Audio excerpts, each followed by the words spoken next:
Production of a bacterial cell, we want to look now at the nutrition, bacterial nutrition. And in simple terms, nutrition has to do with feeding, meaning how the bacteria acquire its food for energy, for growth, and for repair of its organelles. Now, we are going to see bacterial nutrition into two parts. Bacteria reproduce by carrying out autotrophic nutrition. They also carry out heterotrophic nutrition. So some bacteria carry out autotrophic nutrition, some carry out heterotrophic nutrition. The bacteria that carry out autotrophic nutrition are called autotrophs or autotrophic bacteria, while the bacteria that carry out heterotrophic nutrition are called heterotrophs or heterotrophic bacteria. We'll take them one after another. We'll take autotrophic bacteria. Now, autotrophic bacteria, the word autotrophic simply means they are able to manufacture their own food. That's the meaning of autotrophic. So when we talk of autotrophic bacteria, we refer to bacteria that are able to manufacture their own food. And there are two kinds of bacteria under this category of autotrophic bacteria. There are two kinds of bacteria that you can find here. You have the photosynthetic bacteria and the chemosynthetic bacteria.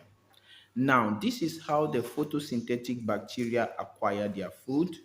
Photosynthetic bacteria, they make their food by combining carbon dioxide, water, mineral salt, and energy from sunlight. And an example of such bacteria is the blue-green algae, which is the blue-green bacteria, which is also called the cyanobacteria.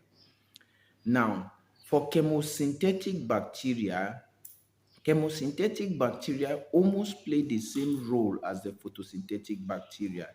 The chemosynthetic bacteria, they make their own food by combining carbon dioxide, water, mineral salt, but now instead of sunlight energy, which the photosynthetic bacteria use, chemosynthetic bacteria rather use but energy from chemical reactions taking place in the environment where they find themselves. So that's just the difference between photosynthetic bacteria and chemosynthetic bacteria.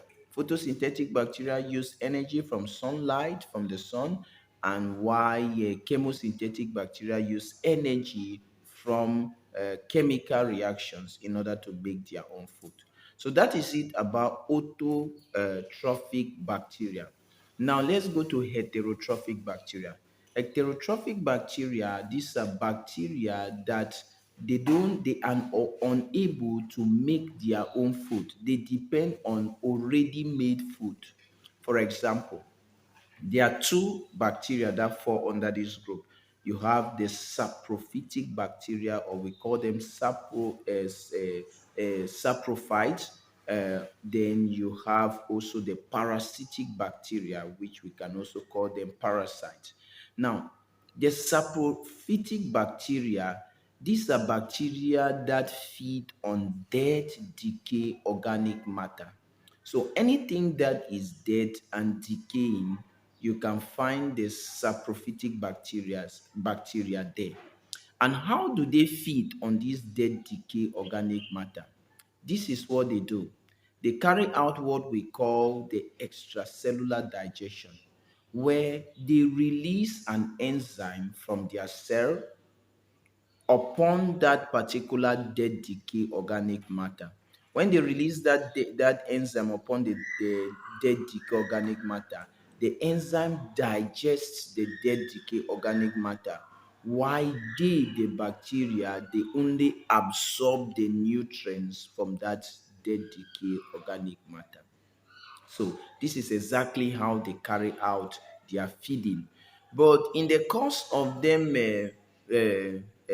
carrying out this extracellular digestion, some of the nutrients will certainly go to the ground. And when these nutrients go to the ground, uh, they can easily sink into the soil through the help of rain.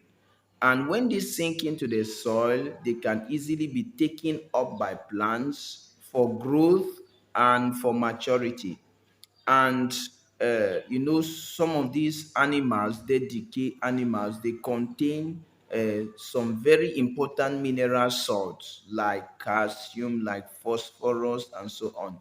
So when these calcium, phosphorus, they sink into the soil and they are taken up by plants through their roots, they cause the plants to grow and they form part of the plants for sure. Now, when other organisms like animals, humans eat these plants, they regain back that phosphorus and calcium which was trapped by the plants. So, this indirectly tells us that saprophytic bacteria, they play an important role in recycling nutrients. When we say recycling nutrients, meaning making nutrients to keep moving in the earth, to keep circulating in the earth.